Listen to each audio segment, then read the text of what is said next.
Hello student, आप सभी का स्वागत है हमारे यूट्यूब चैनल स्टडी टाइम 24/7 पर। स्टूडेंट, एमसीक्यू सीरीज का ये चौथा लेक्चर है।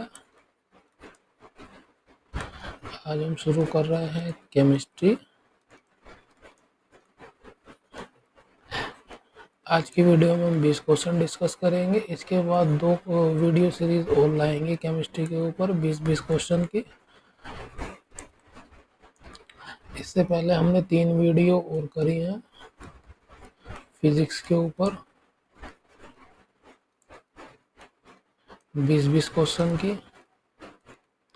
इस तरह से फिजिक्स के हमने 60 क्वेश्चन डिस्कस किए हैं। आप चाहे तो उन्हें भी देख सकते हैं। चलिए आज शुरू करते हैं फिजिक्स के केमिस्ट्री के 20 क्वेश्चन की series. What is it called when an atom of a element has more than one mass number? जब किसी तत्व के परमाणु की द्रव्यमान संख्या एक से अधिक हो तो उसे क्या कहते हैं? देखिए, जब परमाणु द्रव्यमान संख्या भिन्न हो,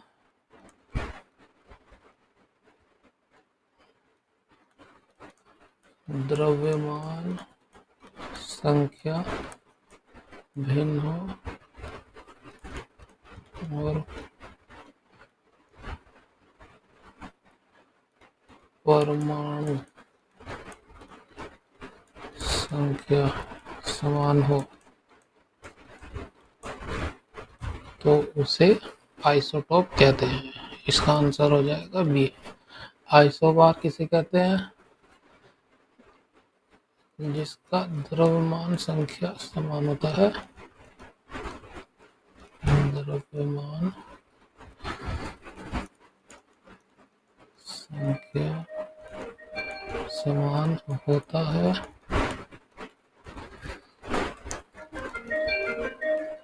परमाणु संख्या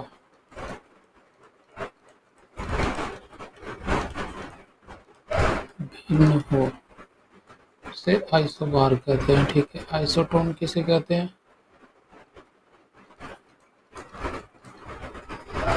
जिसके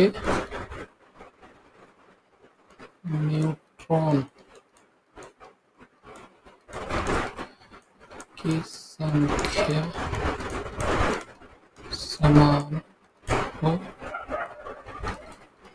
और परमाणु संख्या भिन्न हो। ठीक है। आइसोमर किसे कहते हैं?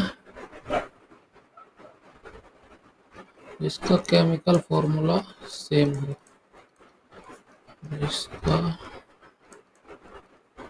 केमिकल फॉर्मूला सेम हो लेकिन उनके गुण अलग हो। उदाहरण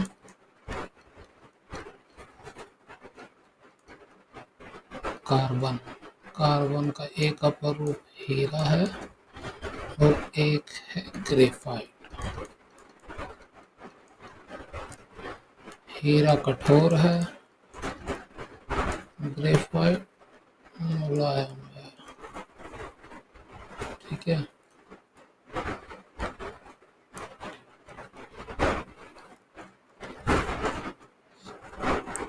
हीरा विद्युत का अकुचालक है,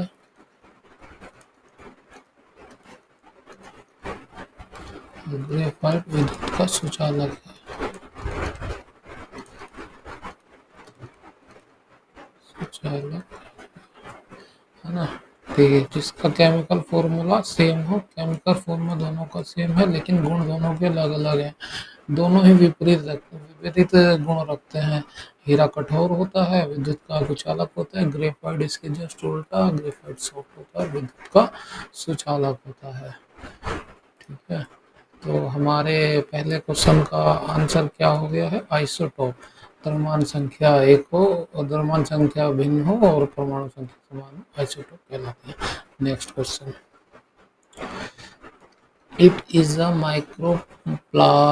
microparticle who do not have any electrical charge। यह एक सूक्ष्म कण है जिसमें कोई विद्युत आवेश नहीं होता है। ठीक है, इलेक्ट्रॉन पर चार्ज होता है नेगेटिव का, है ना। प्रोटॉन पे होता है पॉजिटिव का चार्ज, न्यूट्रॉन पे कोई चार्ज नहीं होता है। ठीक है, कोई चार्ज नहीं होता है। पूछा गया नहीं होता है कि पूछा गया, तो इसका आंसर हो जाएगा ऑप्शन सी, न्यूट्रॉन। ठीक है, next question, the pH scale has a limit. PH scale की एक सीमा होती है, कितनी होती है? 1 से 14 की। तो इसका आंसर हो जाएगा ए।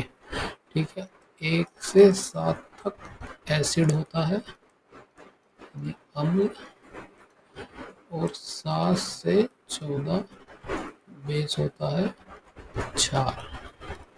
ठीक है, और जो 7 होता है वो उदासीन होता है, न्यूट्रल, उदासीन।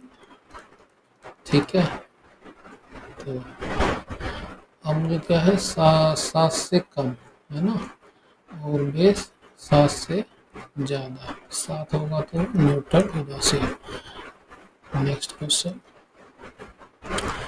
which O is the most appropriate unit to express atomic radius। परमाणु त्रिज्या व्यक्त करने के लिए सबसे उपयुक्त इकाई कौन सी है? देखिए, माइक्रोन की कितना होता है? 10⁻⁻6 मीटर। नैनोमीटर कितना? 10⁻⁻9 मीटर। फर्मी कितना होता है?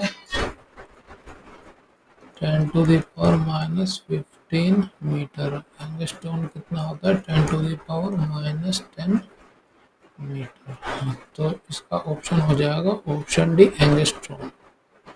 ठीक है, next question, which of the following is not a mixture. निम्नलिखित में से कौन सा मिश्रण नहीं है?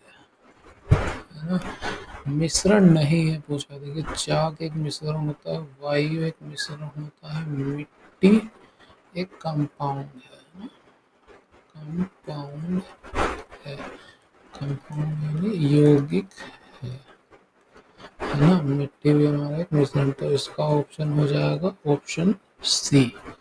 ठीक है, कंपाउंड किसे कहते हैं?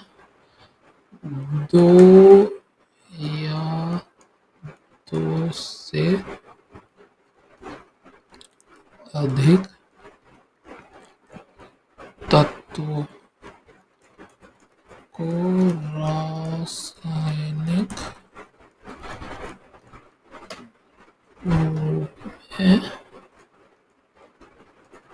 मिलाकर बनाया जाता है ना। जैसे पानी हो गया, हाँ, मीथेन हो गया, बेकिंग सोडा हो गया।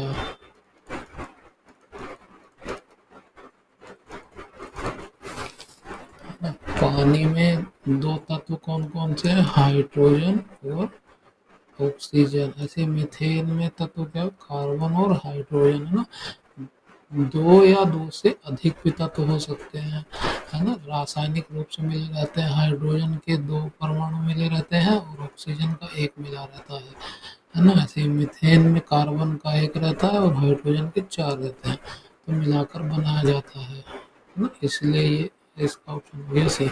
मिश्रण क्या होता है? 2 या 2 से अधिक पदार्थों को मिलाकर,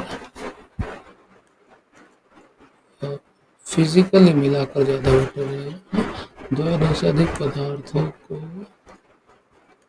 फिजिकली मिलाकर बनाया जाता है। जैसे चौक हो गया, इसमें जो है मिट्टी रहेगी और भी चीज़ें रहेगी, वायु है, नाइट्रोजन हो गया, ऑक्सीजन हो गया, वो भी बहुत सारे गैसेज हो गया, सॉइल्स भी हो गया ना, ये सब मिक्सचर हैंगे, इनका कोई फिक्स रेशो तो होता नहीं है ना, बस फिजिकली मिला दिया गया है ना। Next question, which of the following statements is are correct? निम्नलिखित में से कौन सा कथन सही है? एक, एसिड आर सोर इन टेस्ट, जी बिल्कुल सही। इन गिव HIM, जी बिल्कुल सही। अम्ल स्वाद में खट्टे होते हैं और HIM देते हैं, जी। एसिड आर सोर इन टेस्ट, ये बिल्कुल सही है। और गिवा OH माइनस आयन, नहीं, ये पॉइंट गलत हो गया उसका, है ना। अम्ल स्वाद में खट्टे तो होते हैं लेकिन OH आयन नहीं देते हैं, ठीक है। Base are bitter in taste, बिल्कुल सही। एंड गिव OH आयन, बिल्कुल सही है ना। तो इसकी जो है ये सेकंड लाइन गलत हो गई, ये सही हो गया, ये सही हो गया ना। चार स्वाद में कड़वे होते हैं और OH आयन देते हैं, तो इसका ऑप्शन हो जाएगा ऑप्शन ए, ओनली 1 एंड 3 ना। Next question,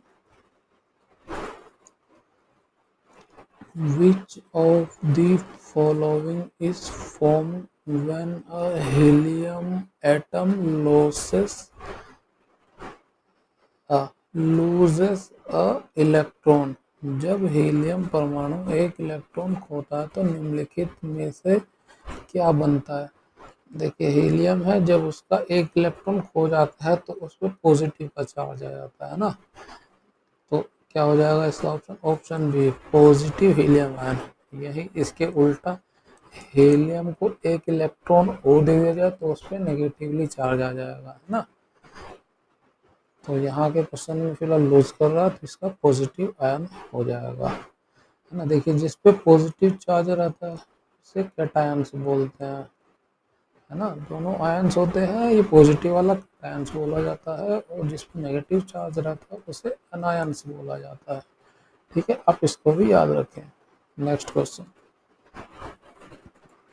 what can be the maximum number of electron present in the orbital shown by a orbital number n?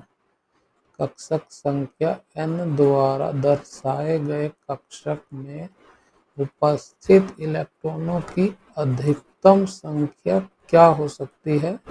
उसका फॉर्मूला होता है उसका ऑप्शन होता है B2n स्क्वायर, है ना।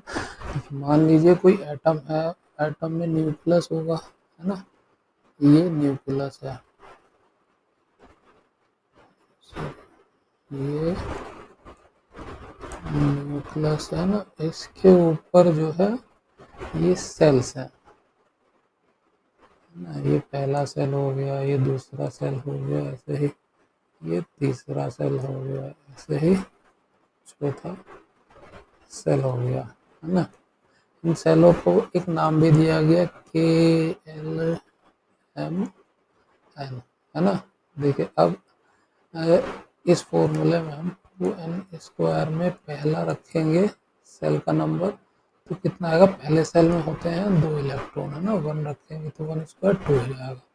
ऐसे ही हम इसको यहाँ पे लिख देते हैं, यहाँ पे हो जाएगा 2। ऐसे ही जब दूसरे नंबर पे रखेंगे तो 2 इंटू 2 स्क्वायर, इसका आ जाएगा 8, यानी दूसरे जो सेल हैं उसमें जो 8 इलेक्ट्रॉन रह सकते हैं मैक्सिमम। पहले में 2, यहाँ पे 2 मैक्सिमम, यहाँ पे 8 मैक्सिमम, और तीसरे में 2 इंटू 3 3 9 दूनी 18, है ना। इसी तरह से चौथे में, ठीक है, 4 चौक 16, 16 दूनी 32, है ना। तो तीसरे में रह सकते हैं 18 मैक्सिमम इलेक्ट्रॉन, चौथे में 32। इस तरह से सीरीज ऐसे कंटिन्यू चलती रहेगी, है ना। ठीक है। तो इसका ऑप्शन हो जाएगा 2n²। देखिए ये सभी सेल्स हैं, है ना, ये लेवल बताते हैं। इससे ज़्यादा एनर्जी इस लेवल में होगी, दूसरे लेवल में, इससे ज़्यादा एनर्जी तीसरे लेवल में होगी, और इससे ज़्यादा एनर्जी तीसरे नंबर में होगी। और इलेक्ट्रॉन को यहाँ से वहाँ शिफ्ट करना है, तो है ना। इस सेल्स के अंदर भी सब सेल्स होते हैं। ठीक है, सब सेल्स। इसे तो हमने KLMN से दिखा दिया। ऐसे सब सेल को SPDF से दिखाते हैं। ठीक है। इन सब सेल्स के अंदर ऑर्बिटल्स होते हैं, ऑर्बिटल्स होते हैं, और इन ऑर्बिटल्स में इलेक्ट्रॉन रहता है। ठीक है। अब आप समझिए ऑर्बिटल क्या है, सेल क्या है। ये सेल है, इन सेल्स के अंदर भी सब सेल्स होते हैं जिन्हें SPDF कह सकते हैं, है ना। और उस सब सेल्स के अंदर, सब सेल्स के अंदर ऑर्बिटल्स होता है, और उसके अंदर ऑर्बिटल्स के अंदर इलेक्ट्रॉन रहते हैं। ठीक है। Next question, which of the following statement about gas is correct. गैसों के बारे में निम्नलिखित में से कौन सा कथन सही है। Gases have a defined volume. नहीं, गैसों का आयतन निश्चित होता नहीं। बट नो डिफाइंड शेप, ये लाइन तो बिल्कुल सही है, लेकिन आकार निश्चित नहीं होता है ना। आकार निश्चित नहीं होता है, इतना तो ठीक है। और ये जो कह रहा है कि आयतन निश्चित होता है, ये पॉइंट इसका गलत है। Gases have a defined shape but no defined volume, है ना। कह रहा गैसों का आकार निश्चित होता है, और लेकिन आयतन निश्चित नहीं होता है। आकार कह निश्चित होता है, ये भी गलत होगा। लेकिन लेकिन आयतन निश्चित नहीं होता है, ये लाइन सही है ना। देखिए पूरा नहीं बैठ रहा, इसलिए ऑप्शन सही नहीं होगा। इसमें कह रहा है gases neither have a defined volume no defined shape. गैसों का ना तो निश्चित आयतन होता है, ना ही निश्चित आकार। ये भी सही हो गया, ये भी सही हो गया। तो इसका ऑप्शन हो जाएगा हमारा ऑप्शन सी। गैसों का ना तो निश्चित आयतन होता है, ना ही निश्चित आकार। ठीक है। इसमें देखिए हम और चीज़ें, देखिए ठोस है ना, ठोस का निश्चित आकार और निश्चित आयतन होता है। और तरल का आकार निश्चित नहीं होता ना, अनिश्चित नहीं होता है, अनिश्चित आकार और निश्चित आयतन होता है। अनिश्चित आकार मतलब हम तरल को जिस भी बर्तन में डालेंगे ये उसका जो है आकार ले लेगा, इसलिए उसका आकार निश्चित नहीं होता। गैसेस का भी कर लेते ले रहे हैं, है ना। अनिश्चित आकार और अनिश्चित आयतन। ठीक है। इसका भी आकार निश्चित नहीं होता, जिस बर्तन में डालेंगे उसका आकार ले लेगा, और इसका आयतन भी निश्चित नहीं थी क्योंकि ये कंप्रेसिबल होता है। ठीक है। Next question, when did Ernest Rutherford publish the result of the gold leaf experiment, which show that scattering occurred due to the hard dense core located at the center of the atomic nucleus? Ernest Rutherford ने सोने की पत्ती के प्रयोग के परिणाम कब प्रकाशित किए, जिससे पता चला कि परमाणु नाभिक के केंद्र में स्थित कठोर घने कोर के कारण प्रकीर्णन होता है? ये पता चला था 1911 में, है ना। क्या बताया था? उन्होंने बताया था कि प्रत्येक परमाणु में एक केंद्र होता है जहाँ पर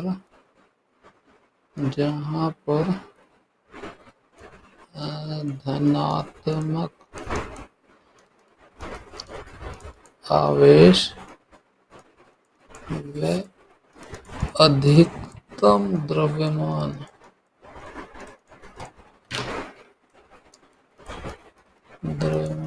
केंद्रित होता है। ठीक है, ये इन्होंने बताया था 1911 में, लेकिन ये इलेक्ट्रॉन के चक्कर के बारे में नहीं बता पाए थे कि इलेक्ट्रॉन कहाँ रहता है ना। नेक्स्ट क्वेश्चन,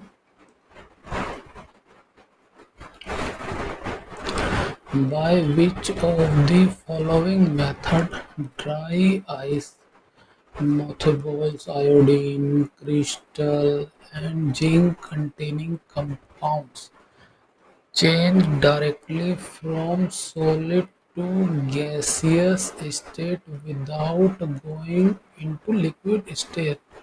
निम्नलिखित में से किस विधि से सूखी बर्फ मेथनॉल आयोडीन क्रिस्टल और जस्ता युक्त यौगिक तरल अवस्था में आए बिना सीधे ठोस से गैस अवस्था में बदल जाते हैं? देखिए, 3 स्टेज होती है, ठोस, द्रव और गैस। ये कह रहा है कि डायरेक्टली ठोस से गैस में बदलने को, है ना, किस विधि पूछ रहा है, किस प्रोसेस से जो है वो डायरेक्टली जो है ठोस से गैस में बदल जाएगा, जबकि पहले होता है ठोस से द्रव बदलता है ना। देखिए, इन तीनों को हम पूछते समझते हैं, है ना। देखिए, ठोस को सॉलिड, है ना, ये लिक्विड हो गया, ये गैस हो गया। ठोस को जब हम द्रव में बदलते हैं उस प्रोसेस को बोलते हैं मेल्टिंग। ना, मेल्टिंग यानी पिघलना। द्रव से ठोस में बदलने की क्रिया कहते हैं फ्रीजिंग। जमना, है ना। ऐसे ही द्रव से गैस में बदलने की क्रिया को कहते हैं वेपोरेशन।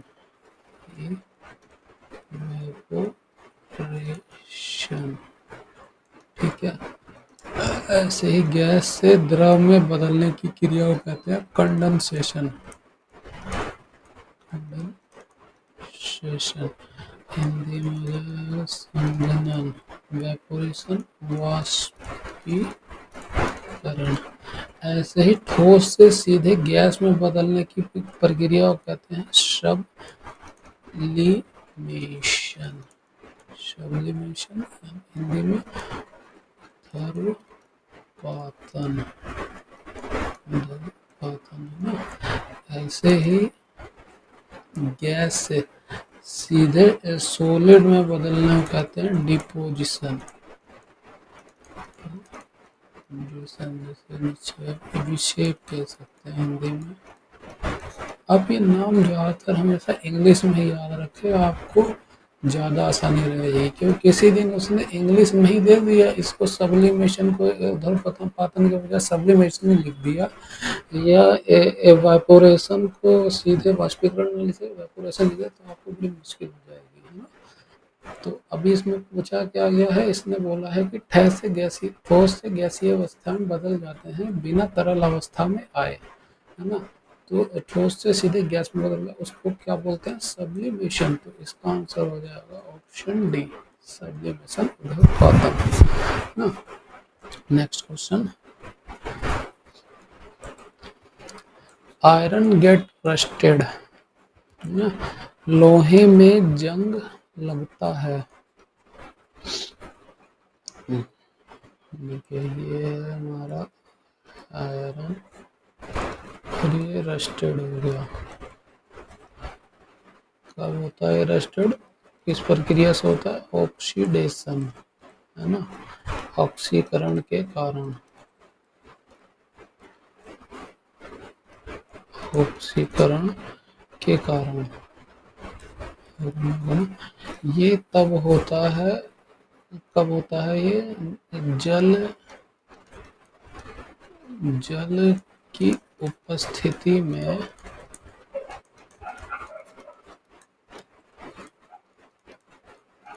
ऑक्सीजन से क्रिया करके, है ना।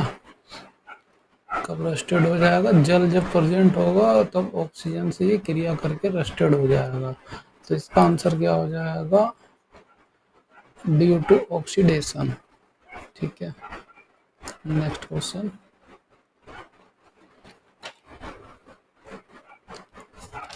Which of the following is used in welding broken pieces of iron rails and machine parts?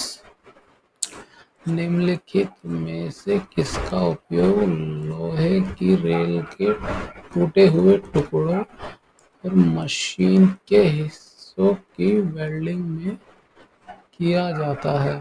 कि वो होता है एल्युमिनियम पाउडर, है ना। और ये जो वेल्डिंग वेल्डिंग बोलते हैं उसको बोलते हैं थर्मिट वेल्डिंग, है ना। इस वेल्डिंग को बोलते हैं थर्मिट वेल्डिंग।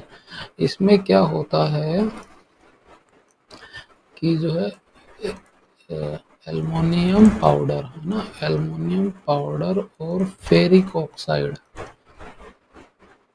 एल्युमिनियम पाउडर और फेरिक ऑक्साइड,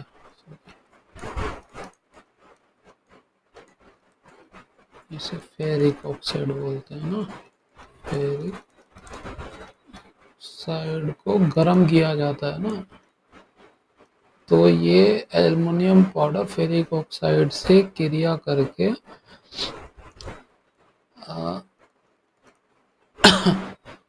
आयरन बनाता है और एल्युमिनियम ऑक्साइड बनाता है ना। ये सलग बन जाता है एल्युमिनियम ऑक्साइड का, और ये आयरन जो है ये गर करके जो रोहे टुकड़ों को ये बीच में रुक जाता है और ये सूखने पर ये जम जाता है, ठंडा होने पर ये नॉर्मल टेम्परेचर पे आने पे ये जम जाता है और इस तरह से वेल्डिंग पूरी होती है। तो ये वेल्डिंग प्रक्रिया थर्मिट वेल्डिंग होती है। इसमें आयरन पाउडर, एल्युमिनियम पाउडर और फेरिक ऑक्साइड का इस्तेमाल किया जाता है ना। इसका ऑप्शन सी हो जाएगा। Which of the following is the inert gas mixed with oxygen which is given to patient suffering from obstructed respiration? निम्नलिखित में से कौन सी ऑक्सीजन के साथ मिश्रित अकीर्य गैस है जो बाधित श्वसन से पीड़ित रोगियों को दी जाती है? वो है हीलियम। ठीक है, जो हमारे जो हीलियम और ऑक्सीजन को मिला करके दिया जाता है।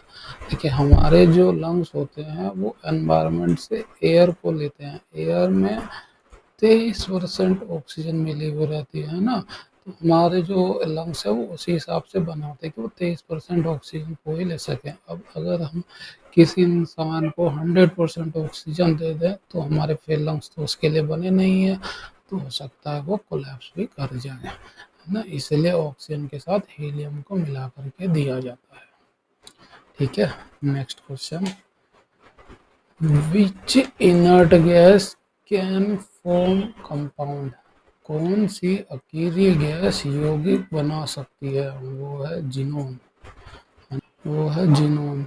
ये फ्लोरीन व ऑक्सीजन के साथ विशेष परिस्थिति में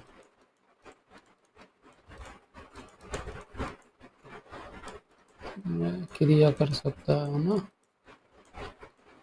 कर सकता है। ठीक है, जीनोन। देखिए नियोन का एटॉमिक नंबर कितना होता है, 10। हीलियम का एटॉमिक नंबर कितना होता है, 2। जीनोन का एटॉमिक नंबर कितना होता है, 54। आर्गन का एटॉमिक नंबर कितना होता है, 18, है ना। इनमें किसी में फ्री इलेक्ट्रॉन्स नहीं होते हैं, आप ये भी याद रखें इनके एटॉमिक नंबर्स। ठीक है, ये सारी अकेली गैसें हैंगी, है ना। Next question, which of the following is the best fuel in term of energy related per gram of fuel। प्रति ग्राम ईंधन से निकलने वाली ऊर्जा की दृष्टि से निम्नलिखित में से कौन सा ईंधन सबसे अच्छा है, वो है हाइड्रोजन। ठीक है, हाइड्रोजन के बाद दूसरे नंबर पे कौन आएगा, वो है मेथेन। मेथेन के बाद कौन आएगा, ब्यूटेन।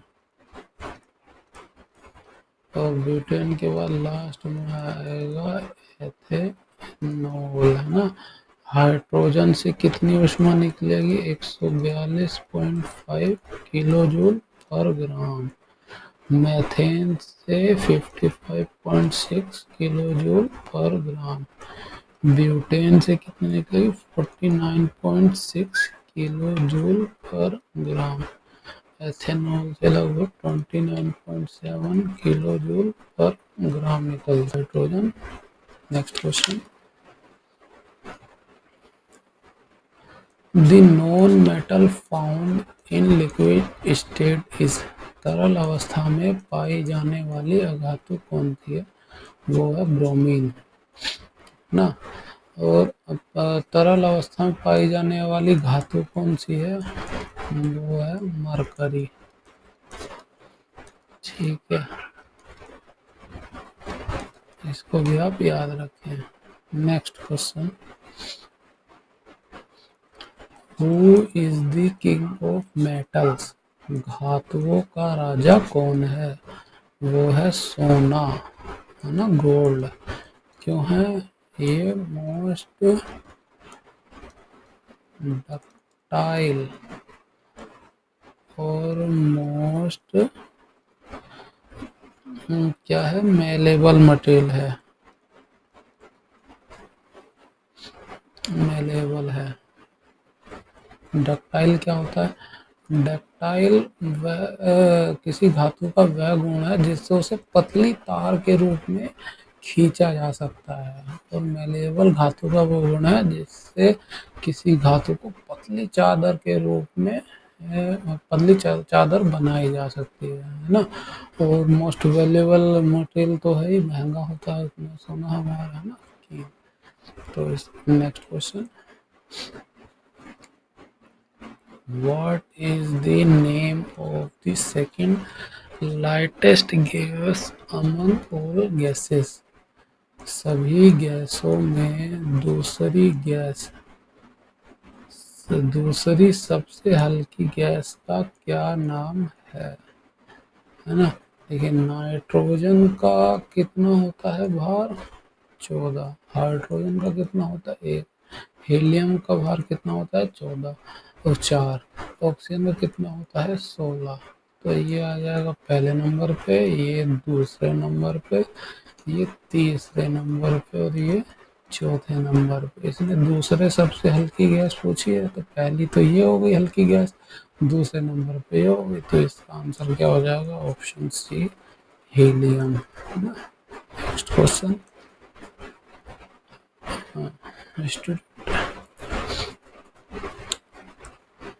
स्टूडेंट यहाँ पे हमारे केमिस्ट्री एमसीक्यू के 20 क्वेश्चन समाप्त होते हैं। ठीक है, इसके बाद हम केमिस्ट्री के 40 क्वेश्चन और डिस्कस करेंगे, दो अलग अलग वीडियोस बना करके, है ना। 20-20 क्वेश्चन की सीरीज बनाएंगे। इससे पहले भी हमने जो है फिजिक्स के 60 क्वेश्चन बनाए हुए हैं, आप चाहे तो उन्हें भी देख सकते हैं। अगर आपको हमारी वीडियो अच्छी लगी है तो उसे लाइक करें, ठीक है, शेयर करें, हमारे चैनल को सब्सक्राइब करें। Thank you.